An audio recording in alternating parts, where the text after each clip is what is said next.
sa isang araw yung ginugugol nyo doon. Bakit ba nabubulol ako sa pag-google?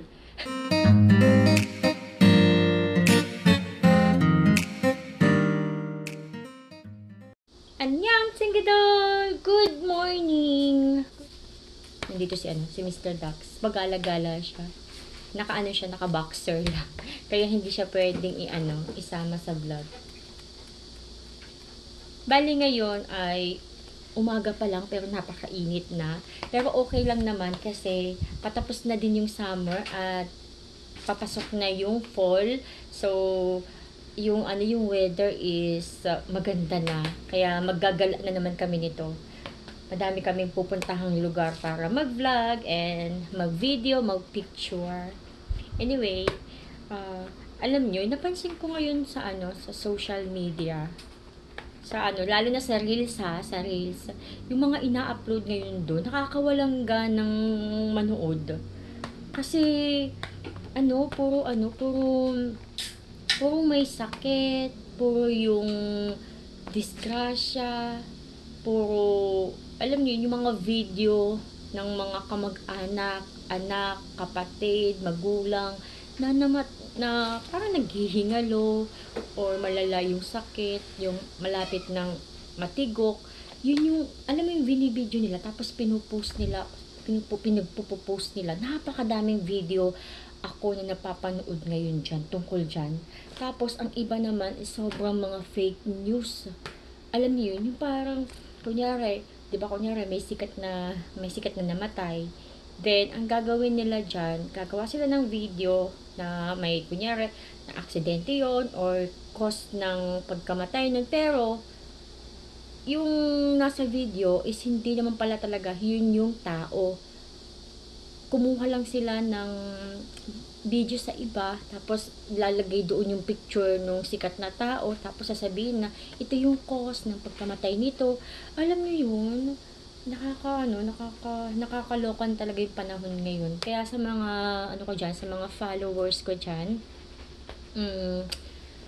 huwag kayo masyadong manunood ng mga negative na mga videos, like yun nga, yung may mga namatay, may mga sakit, yung mga toxic, kasi unti-unti ma-absorb niyan, unti-unti papasok yan sa isip nyo, hindi nyo napapansin na naapektuhan kayo. Oo, maapektuhan pati yung papaano kayo mag-decide sa mga bagay-bagay. Nakakaapekto po yun. So, huwag kayong manonood masyado ng mga ganon. Kahit ako, sa ngayon, iniiwasan ko talaga siya. Kasi kahit di ba mag-i-scroll lang ako, hindi ko naman talaga hinahanap.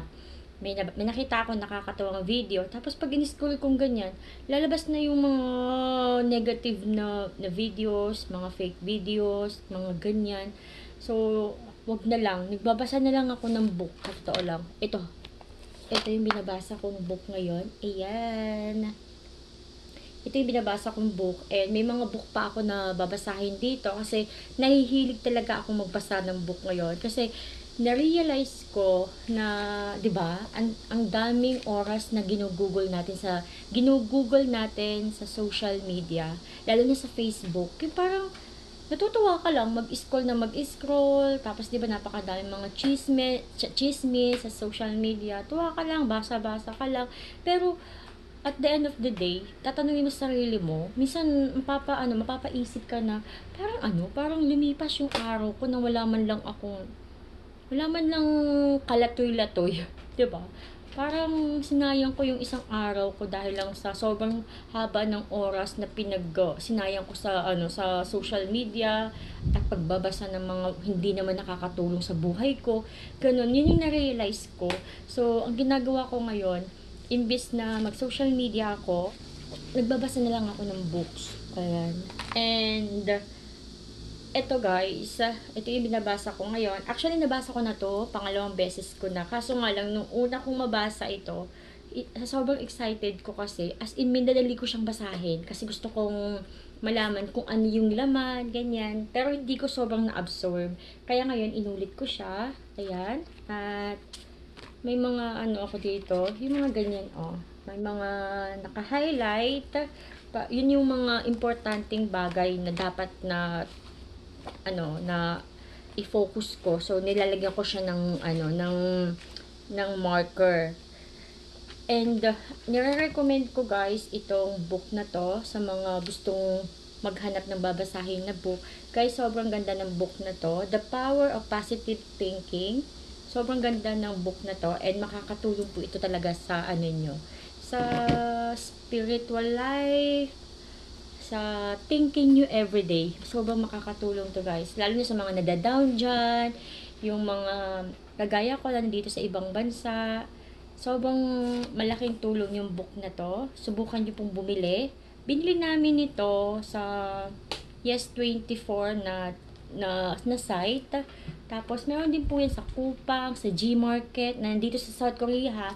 Diyan nyo po siya mabibili. So, hanapin nyo na lang po. The Power of Positive Thinking. Ayan. Paki-screenshot. Ayan. 1234, 1234. Live selling yun. Ay, paki-screenshot na lang po para mabasa nyo. Para ma-search nyo po siya online.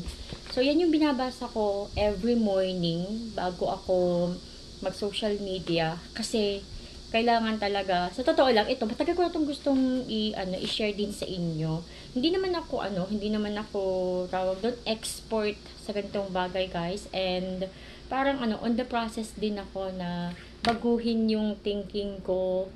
Yung may matutunan ako na mga, alam mo yun, yung makakatulong sa pang-araw-araw na buhay, ganyan. Mag-grow yung aking pag-iisip. Paggising nyo sa umaga, imbes na mag-Facebook kayo, wag muna kayo mag-social media. Kahit na anong social media, wag muna kayo tumingin sa phone nyo. Mas maganda, magbasa kayo, kung may mga Bible kayo dyan, magbasa kayo ng Bible. And kung may mga book kayo, yung inspirational book, motivational na book, ganyan, basahin nyo ng paulit-ulit, or may mga notes kayo dyan na nakaka-inspired. Kagaya nung sa akin, meron ako dito, ito yung maliit na book ko, ayan o, maliit siya na booklet, and binili ko to this year lang din po, may nakalagay din dyan, I believe, ayan. So, yung mga napapanood ko, or na mga nakikita ko sa social media na mga quotes na nai-inspired ako, sinusulat ko dito. Tapos yung mga Bible verses na talagang tumatagos sa puso ko, yung mga ganon, yung may makaka-relate ka, ganyan, sinusulat ko dito. Ayan, may mga sinusulat ako dito, then binabasa ko siya. Kagaya kaninang umaga, binasa ko siya, paulit-ulit kong binabasa, and ayun, madami akong sinulat dito, Bible verses, mga quotes, sobrang ang dami na din. At pati nga affirmation, nagsulat din ako. Alam niyo yung affirmation? Yung pag may gusto kang may gusto kang isang bagay, ganyan na gusto mong dumating sa'yo, paulit-ulit kang magsasabi ng positive affirmation para maging inspired ka, ma-motivate ka, and maging happy sa pakiramdam. Yun yung ginagawa ko ngayon. May everyday affirmation ako. And syempre, nandoon pa ako sa process ng practicing, and kino-condition ko yung mind ko. Oo, para sa bagay na yon, sa ina-affirm ko. So, lahat ng bagay is nadadaan sa practice, and yung unti-unti, hindi naman kasi ibig sabihin niya, kunyari, 'di ba, kung napapansin niyo na madalas negative thinking kayo, 'di ba? Or napapansin niyo na toxic na kayo, yung pag-iisip niyo, papaano niyo itrato yung nasa paligid niyo. Kadalasan tayo hindi natin nakikita yung actions natin, 'di ba? Kung tayo ba yung may mali, o yung ibang tao yung may mali, hindi natin nakikita yon. Yung ibang tao na nakapaligid sa atin, yung madalas na nakakapansin nun. So, yung mga ganung bagay, diba, kunyari, gusto mo magbago, hindi yan agad-agad mababago. Bale, pra-practicein mo yan, mag-i-effort ka para i-continue, like, gusto mo mabago, gusto mo maging positive thinker ka na, so kailangan lagi ka magbabasa ng mga bagay-bagay na makakapagdala sa'yo ng ng positive o positive thoughts, positive idea. Kailangan mong magbasa ng mga ganong bagay, mga ganong books na related doon sa gusto mong mangyari, yung maging positive ka. So, kailangan mong magbasa nun. Kagaya na ginagawa ko ngayon, kasi napansin ko last year and nitong early this year, medyo naging toxic ako, naging negative thinking, naging negative thinker din ako. So gusto ko siyang baguhin. Oo, sobrang alam mo yung utak mo, 'di ba? Kadalasan yung kalaban natin yung sarili natin, yung utak natin, ang daming pumapasok na isip. Alam mo yung gusto mong maging positive, tapos biglang yung isip natin, ay hindi mo kaya yan, ay pangit yan, mga ganun, di ba? Yung utak mo biglang may ganun pumapasok kahit ayaw mo naman. Tapos pag nakakita ka ng may sakit, like may sakit siya, ganyan. Minsan biglang papasok sa utak mo, hala, baka may sakit ka na din. Tapos yung mga nararamdaman mo sa katawan mo, bigla mong binibigyan ng ng parang binibigyan mo ng diagnosis, like sumakit yung tiyan mo. Ay, baka may sakit na ako sa kidney, yung mga ganong bagay. 'Di ba minsan mo 'yan, na-experience niyo 'yan. Gusto kong baguhin yung aking mindset. So ayun, nag-umpisa ako magbasa ng books at isa na to, isa to sa mga binabasa ko talaga. And everyday binabasa ko siya. Tapos sa gabi, may binabasa pa akong books na medyo nagno-nose bleeding ako, pero kakayanin natin. So, ayun lang guys. Gusto ko lang talaga i-share na mag-ingat tayo doon sa mga pinapanood natin, binabasa natin, kasi nakakaapekto yun sa atin. Oo, nakakaapekto talaga yun sa atin. Nakakaapekto pa paano tayo magdesisyon sa pang-araw-araw na buhay, and nakakaapekto din yon kung paano tayo makikisama sa ibang tao. Hindi lang natin napapansin yan, pero naaapektuhan po tayo niyan. So, ayun.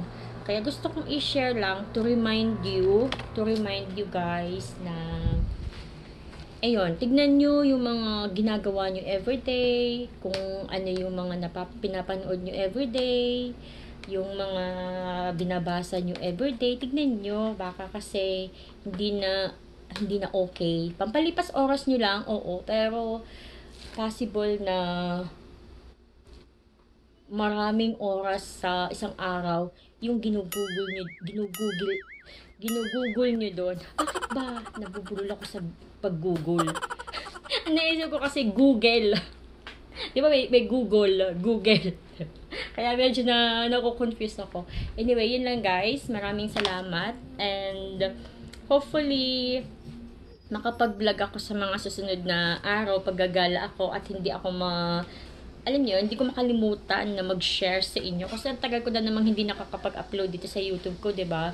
So, thank you so much sa mga nagsusupport pa rin sa akin dyan, kahit sobrang dalang kong mag-upload dito sa YouTube ko.